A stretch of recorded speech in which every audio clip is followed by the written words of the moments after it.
Welcome. I'm Sebastian Mahfood, and you're listening to WCAT Radio, the on-air wing of En Route Books and Media, bringing you the dulcet sounds of Catholic wisdom. Good afternoon, and welcome to WCAT Radio's show on faith and science in Catholic schools. My name is Sebastian Mahfood, and I am the producer of this program series. We hope to have many Catholic school teachers engaged in sharing with us how they are integrating the teaching of faith and science in their teaching and learning environments. In particular, how they teach science through the eyes of faith and how they engage in the instruction of faith so that students do not end up with the impression that there is a conflict between faith and science. As St. Augustine once wrote, the book of nature and the book of Revelation are written by the same author, and no conflict can be shown to exist if they are properly understood. So with that, we have our very first interview with Dr. Mariette Baxendale of DeSmet Jesuit High School. Welcome, Mariette. How are you doing today? I'm fine, thank you. Thanks so much for having me. Certainly, and thank you for being the inaugural interview on this new WCAT radio series in partnership with the Institute for Theological Encounter with Science and Technology. So, Mariette, if you would, tell us a little bit about yourself and a little bit about your background, and we'll go from there. Well, I'm Catholic educated. I went to St. Catherine Library Grade School, St. Joseph's Academy High School, and then to Rockhurst College, then college, now university, for a BS in biology for undergrad. Then I continued on, and I earned my master's degree from St. Louis University in biology, studying baboons at the zoo, and then went on for my PhD in the SLU Med School, studying estrogen in the Pharm Phys department. Now, you've had a varied teaching experience. You taught for a while on the post-secondary level, and now you're teaching on the secondary level. Could you talk a bit about what you did on the post-secondary level and how you transitioned into teaching in a Catholic high school? Well, my master's was broad. It was in ecology, evolution, and systematics, and my PhD was in cellular and molecular regulation. So the background in biology is very broad, and so they found that to be a good background for a biology lecture at University of Missouri St. Louis. So I taught there. I taught biology majors for 11 years and also coordinated the lab TAs for all those sections and taught all the discussion sections.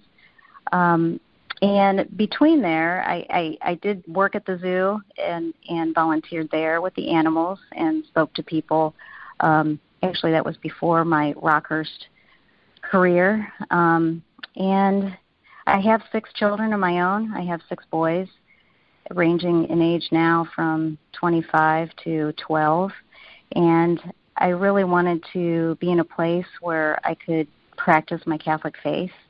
And so a job opening became available at DeSmet Jesuit High School, and it's been the answer to a prayer since then. So I've been here. This is my 12th year at DeSmet Jesuit High School. I teach biology and forensics. I teach freshmen and seniors. Do you ever see, and to have children between the ages of 12 and 25 means you're still in the thick of child rearing, at least in terms of their being now in middle school and then heading toward high school on the tail end of that. So do your children go to DeSmet as well? Do they also attend the high school where you teach? My youngest attends St. Clement of Rome School in Des Peres, and that's where his older brothers went as well. I have 4 DeSmet alum, 1 current DeSmet student, and the ones that graduated that are still in college are at Rockhurst University. Currently, I have a junior and freshman there, and one that graduated is an alum of Rockhurst as well. So all my kids are Catholic educated. Oh, that's wonderful. And do they share your love of biology and the life sciences?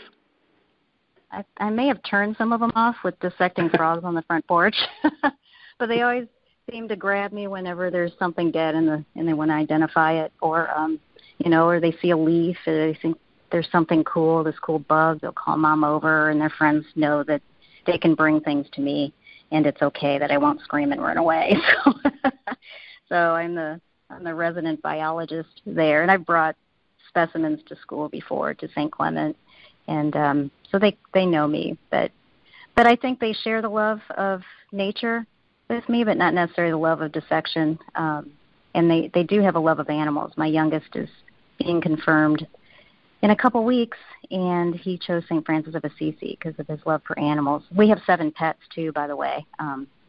So I have a dog, a hedgehog, 3 bunnies, a bearded dragon, and a ball python. And 4 of those animals are at school. One visits and goes back and forth, but there are some at home as well. So that's where the other ones reside. So, yes, we have a love of animals that I've passed on to the kids. Oh, sure. And your experience teaching and volunteering at the St. Louis Zoo is a further demonstration of that you would surround yourself with life and all its variety. For sure. Yeah, biology teachers, I found, are always the most interesting teachers in any school. When I was in high school, our biology teacher had a boa constrictor that she would let us take out of the cage in the morning and wrap around our necks, which I always thought was a little well, you would hang the boa constrictor around your shoulders and then walk around the room with him. Like a shawl. Sure. Yeah, like a shawl, exactly. Yeah. So yeah, you didn't really want them constricting against your necks or anything like that. No. I have a ball python in here, and I kind of tell the guys to remove it from their necks, but we don't want those for pictures. Oh, they do the same thing then. Yeah. Well, high school students will test the limits on pretty much anything, including pythons and boa constrictors. For sure. They do enjoy the animals. They come in to see the animals. Oh, sure, yeah.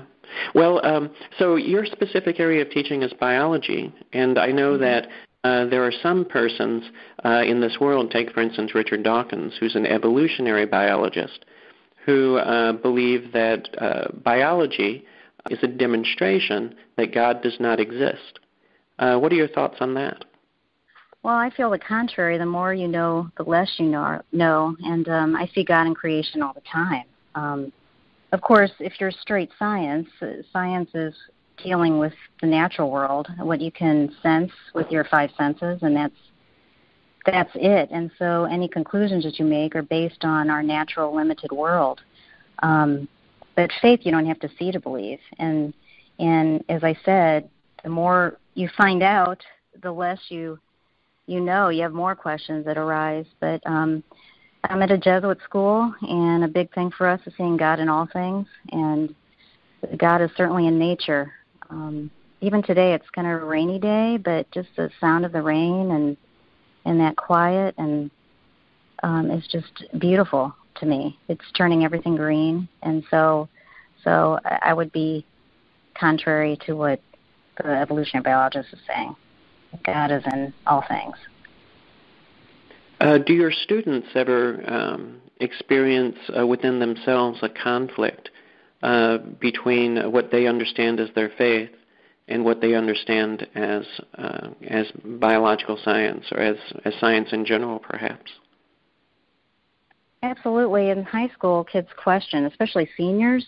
Freshmen come in with their parents' faith, and so they inherit that, and they're pretty much doing what their parents have told them to do. But as they get older, they're starting to formalize their own faith constructs. And so that's when you start to question. And I don't think it's bad to question, because your faith has to be your own. It can't be somebody else's in order for it to be valuable. But, there's certainly a lot of questioning that happens, especially with seniors, on especially if something bad happens to them, like why did God let this happen? That's where their questioning comes in. So if you don't believe there is a God, then it's easy to do that. But people who have faith, when there is something that doesn't go their way, those people lean on God. And so yes, there's certainly a questioning and a contrary. Some people want to explain things away with science, but I try to keep the conversation going in the classroom. And I believe we try to do that here at DeSmet. Is it a conversation that comes up naturally among the students, or is it the kind of conversation that you have to introduce yourself and then draw them out in conversation about it? Every teacher has their comfort level with it. I'm very comfortable with it because faith is important to me. But for me, in a science classroom, I have to bring it up. It seems to come more naturally in the conversation in a theology classroom, and some people think, well, science, it's not really where this could be. However, for me, it's content driven. We do pray before class, so if there's a content area, for instance, let's say Pro-Life Month in January, we talk about people in crisis pregnancies. We pray for those people. During Black History Month, we pray for the understanding of other perspectives. We pray for empathy and understanding that there are other perspectives.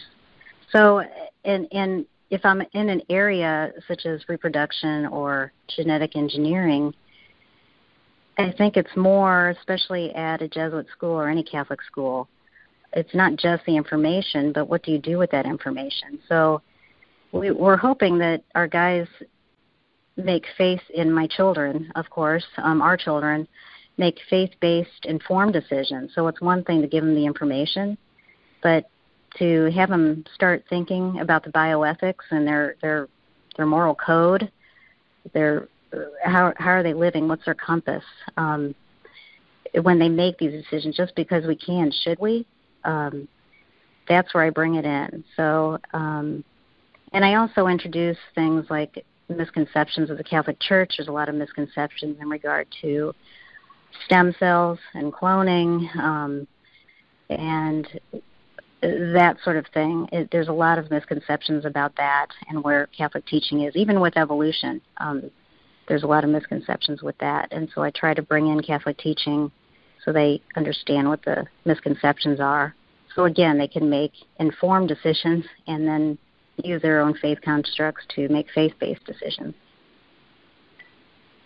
Right, and in your teaching science in the light of faith, that may seem counterintuitive to those who see a conflict between science and faith that may stem as far back in some of their minds as the Galileo affair, where they believe that the Church is anti-scientific or not interested in the reality of what the scientific or empirical observations provide.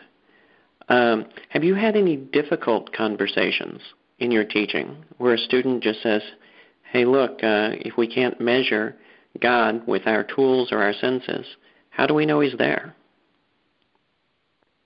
Yeah, I've had difficult conversations with that, and a way to help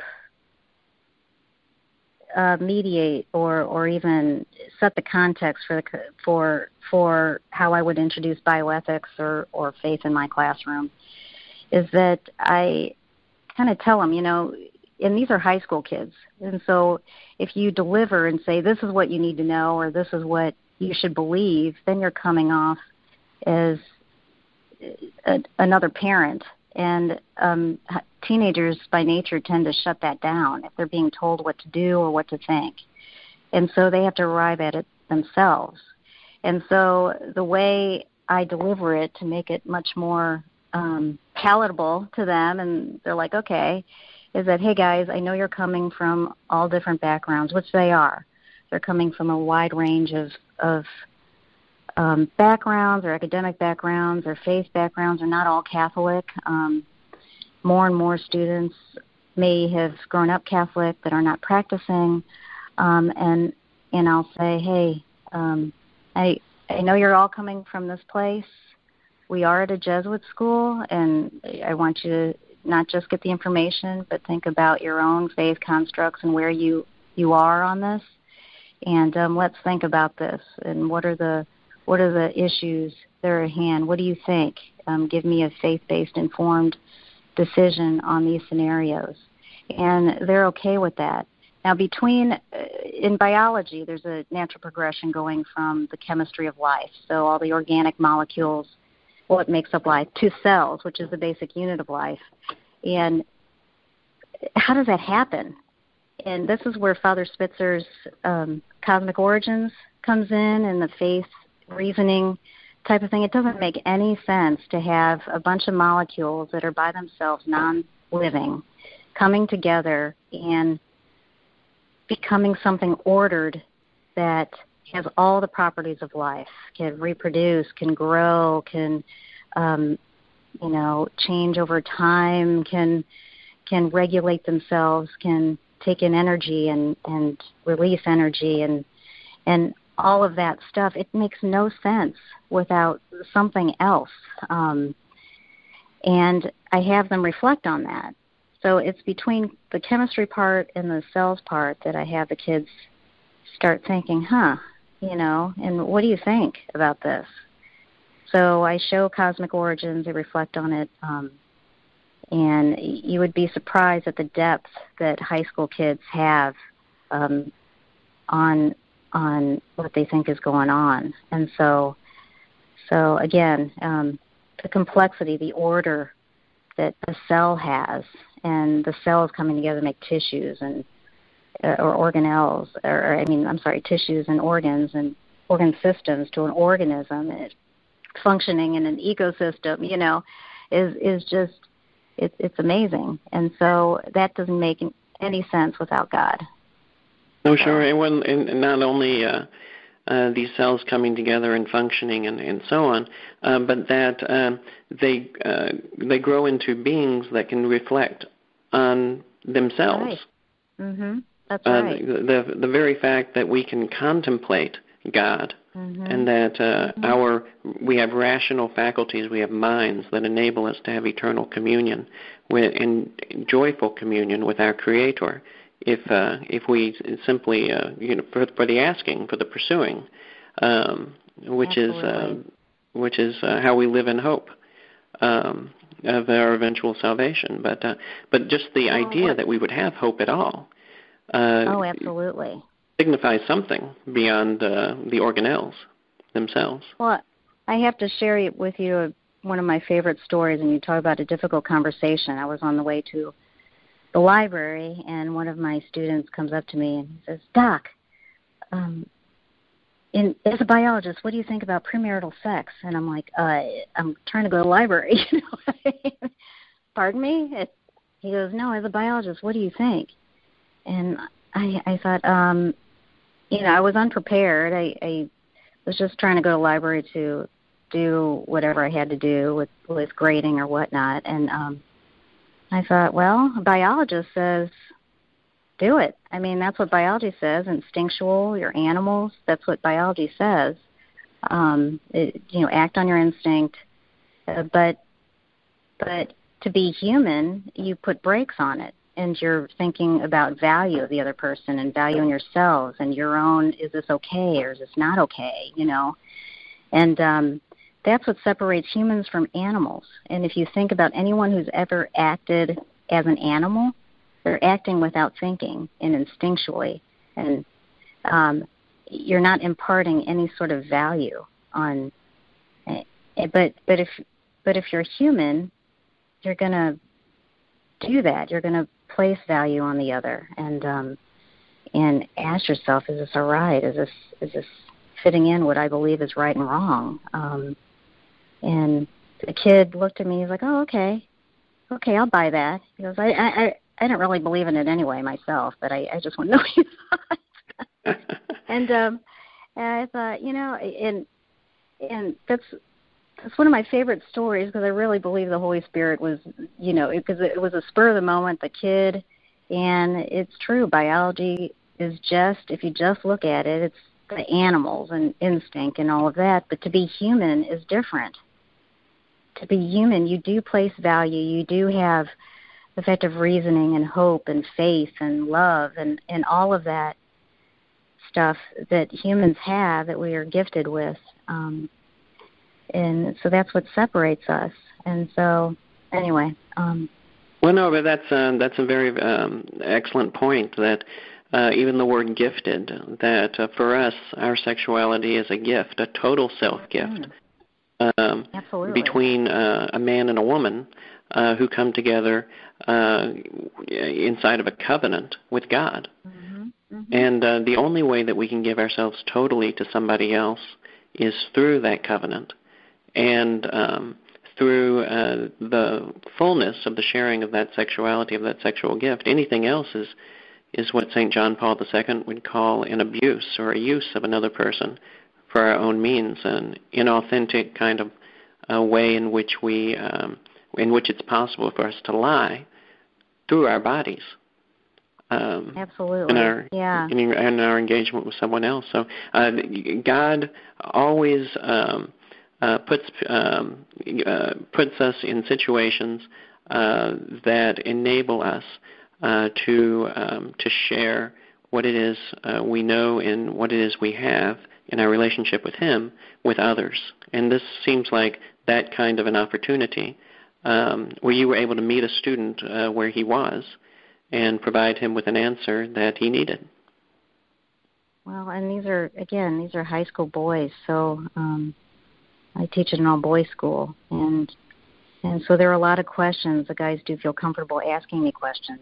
I don't feel that at a mission-centered school where I could teach about reproduction, I could say, well, this is how it works, and not teach about value and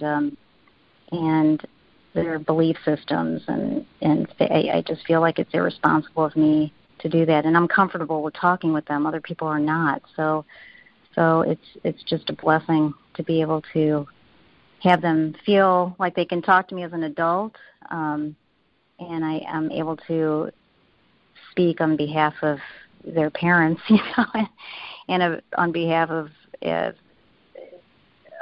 our faith, to be able to help them out or direct them in the way we hope that they go, On the flip side, we talk about humans and animals. When I talk about conservation, and there's a stewardship that the Pope has put down for us to the earth with the Laudato Si initiative, and so I have them think beyond themselves. It's great to save the rainforests, but people could be impacted by that. Maybe that's their livelihood. Maybe that's in a poor area.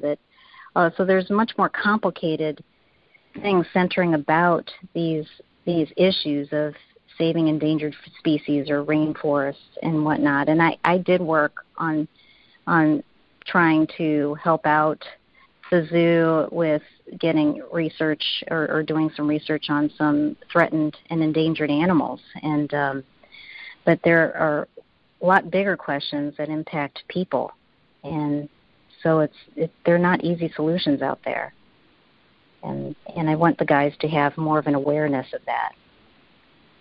Certainly, and the foundation that you're providing in teaching them that it is possible to understand their science in light of their faith may be invaluable to them in wrestling with larger social issues, where it's very possible for us to do a lot of things, but is it efficacious? Is it edifying for us to do these things in light of what we understand in terms of the gospel message and what it is that we're told to do by God Himself in our interactions with God and with man.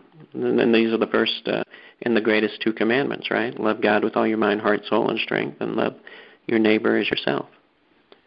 Well, and that's the thing, too. You're making me think of genetic engineering as well.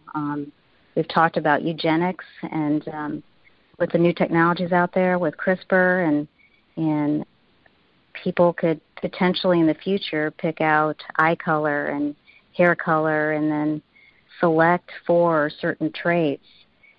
Is this okay? Is this okay?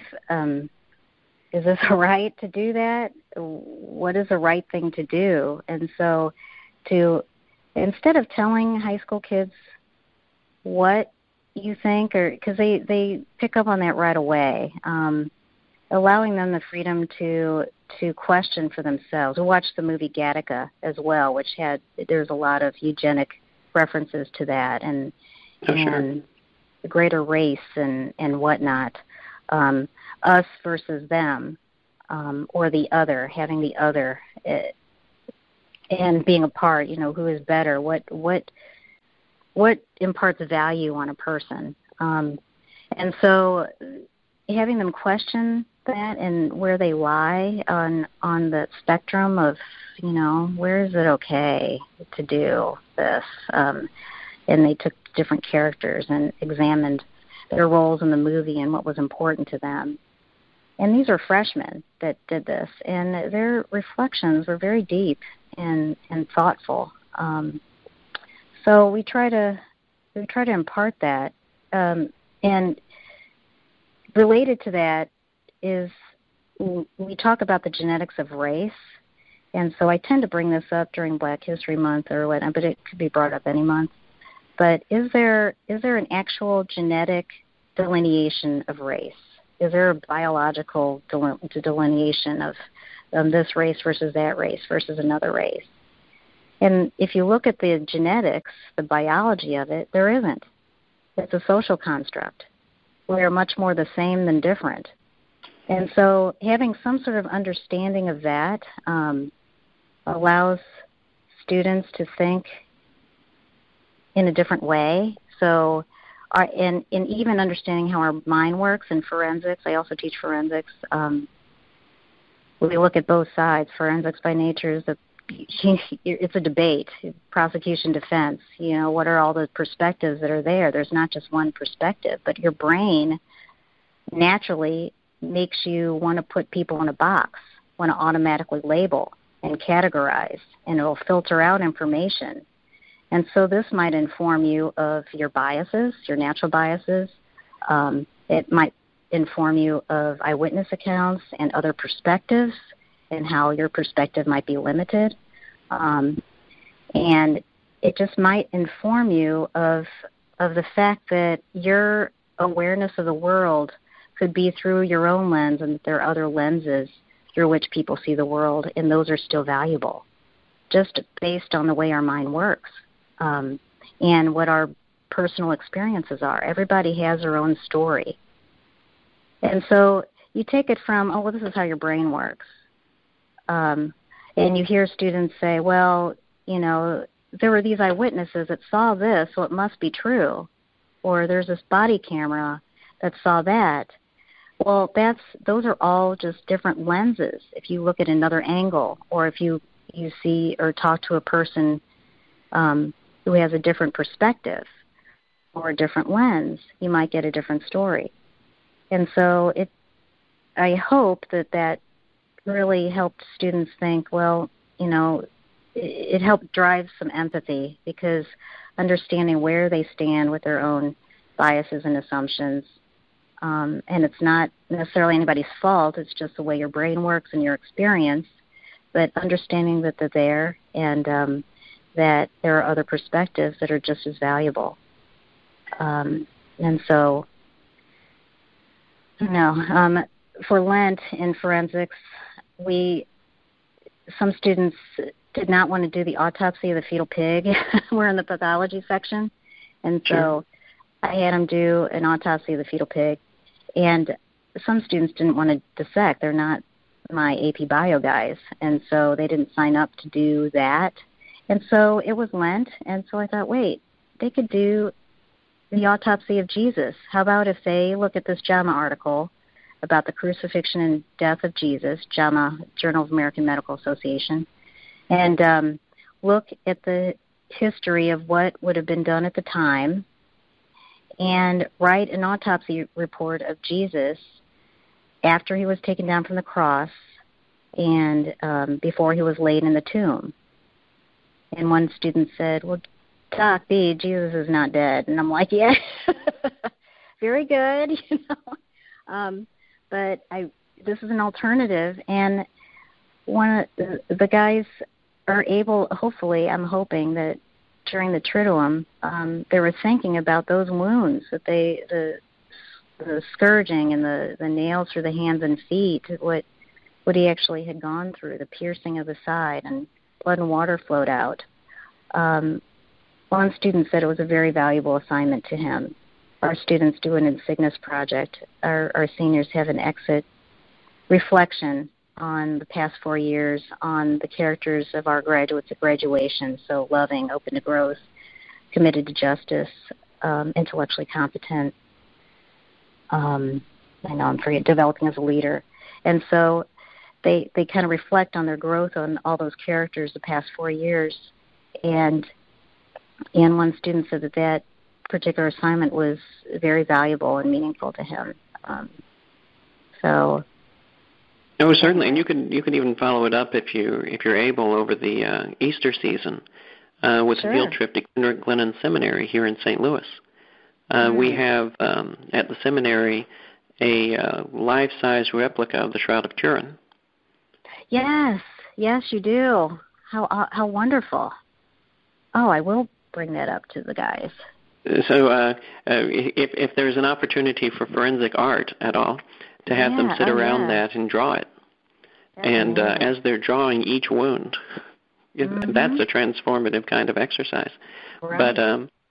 But you've made an excellent point here in a short time that the science that we pursue, the science that we study, and the faith, which is the lens through which we engage our science, embraces the total human ecology of social relationships and means of engagement with one another, and issues of like those in the film Gattaca, which you don't even need science fiction to see happen. I mean, Iceland recently declared that it had solved its Down syndrome problem by aborting all the Down syndrome babies.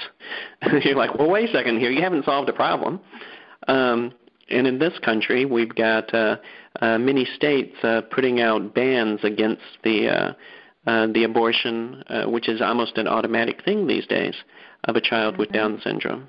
So the idea that we're able to apply our science to practical decisions that are moral and that are taken in the light of our faith is a very important thing to consider, especially for people like yourself who teach biology in our Catholic school systems. Well, I just feel it's so important because with fewer and fewer priestly vocations, I'm thinking about DeSmet, since it's an all-boys school, but into the convent as well. We are the evangelists.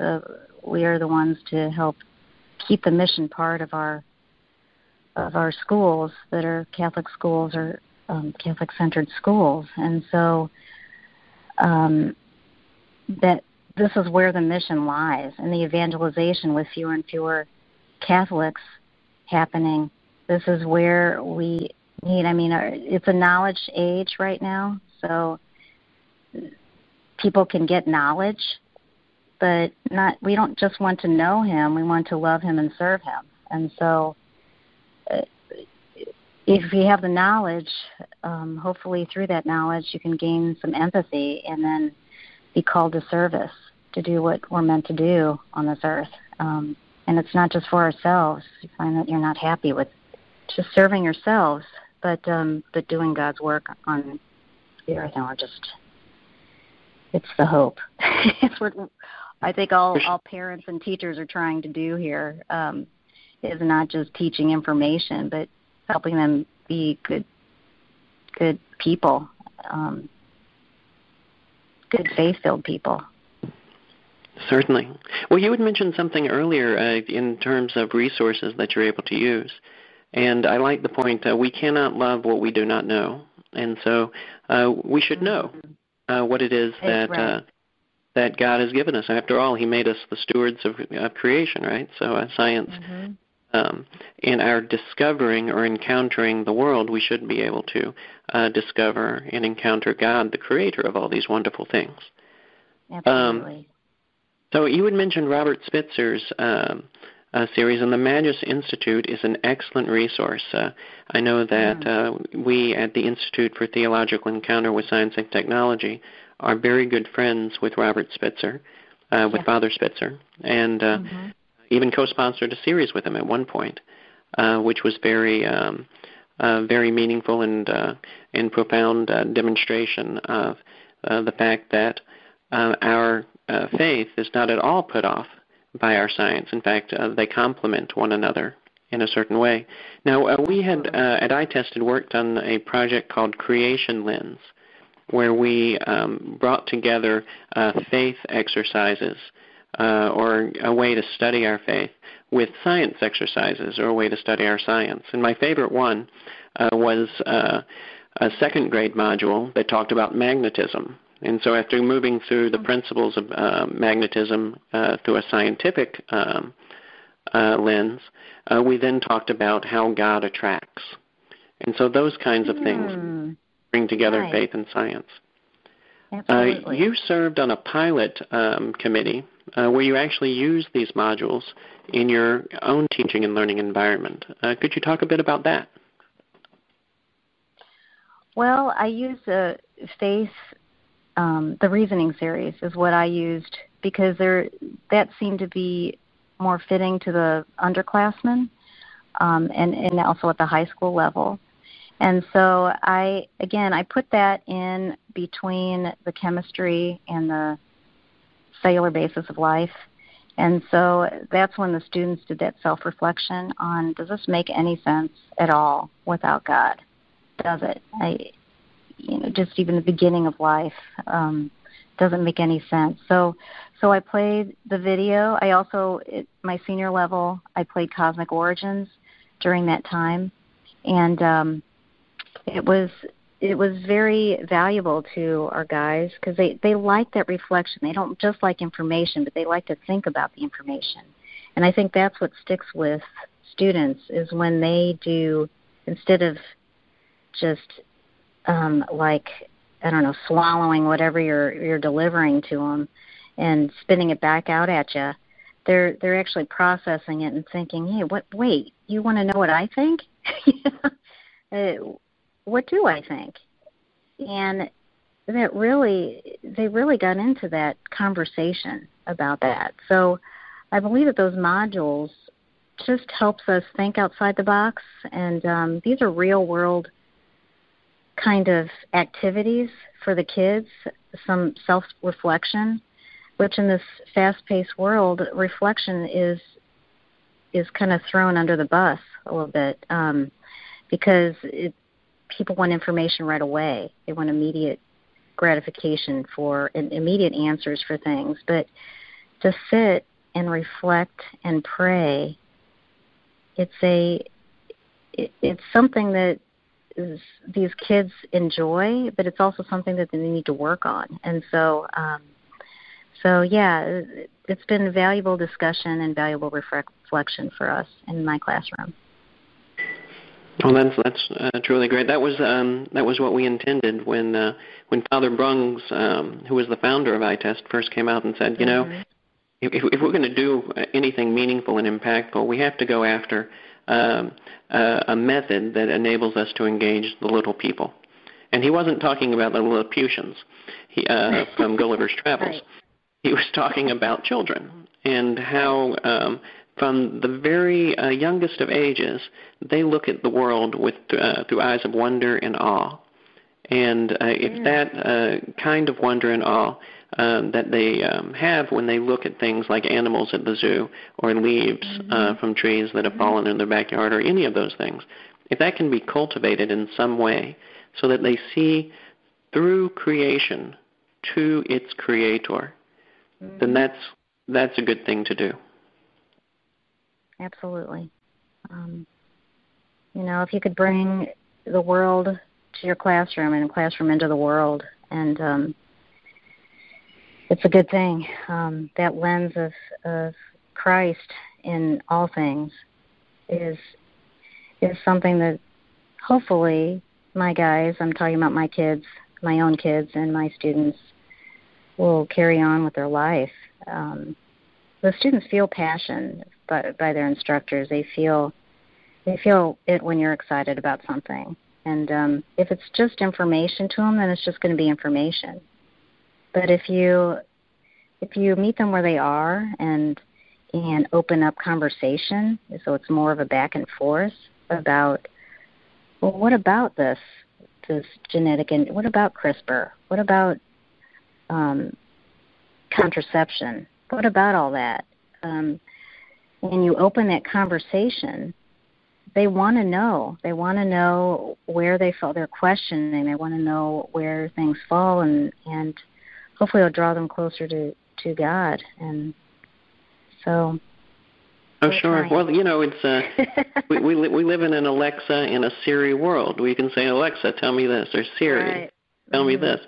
But there's no conversation there. Siri or Alexa will give you the answer, but they don't say, and have you thought about the significance of that particular thing to the life that you're now living, or to your personal relationship with your Creator, or any number of things like that. For that kind of conversation, we need to engage one another, and we need to engage God through reflective and thoughtful prayer, and you make a very excellent point about that. Well, information can only take you so far. Life skills, dealing with people, working through things when it's hard. It's not always, you don't always get the reward. It's just for showing up. You have to work hard through it. It's through suffering that you get the resurrection. You have to bear those crosses. And so I told my students, hey, I'm going to teach you guys how to fail. They're like, what? I said, well, we're going to teach you perseverance. We're going to hopefully you'll learn how to adapt to situations when things don't go your way, and hopefully you'll explore your own faith compass and see where you fall on certain biological issues, and hopefully you'll want to do service afterwards. So my motto, we all had to think of our why for this year. We had a faculty retreat at the White House, and it's a White House Jesuit Retreat Center in St. Louis. And we had to think about our why, and my why was to know Him, to love Him, and to serve Him. And so if you're talking about knowing our God, where's God in our students? Where's God in the world? Where's God in the situation?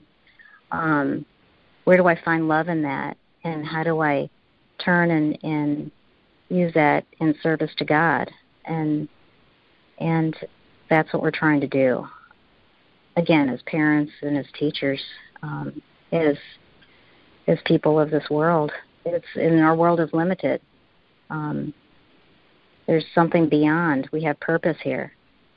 And especially this Easter season, it's been drawing it into focus on why, God has given us, through His death, salvation. And so that's our end goal. And what Father Burshek, he's a Jesuit here, he said, our real purpose as teachers is to save souls, not to give them some information to pass a test. Our real purpose here is saving souls. Amen to that.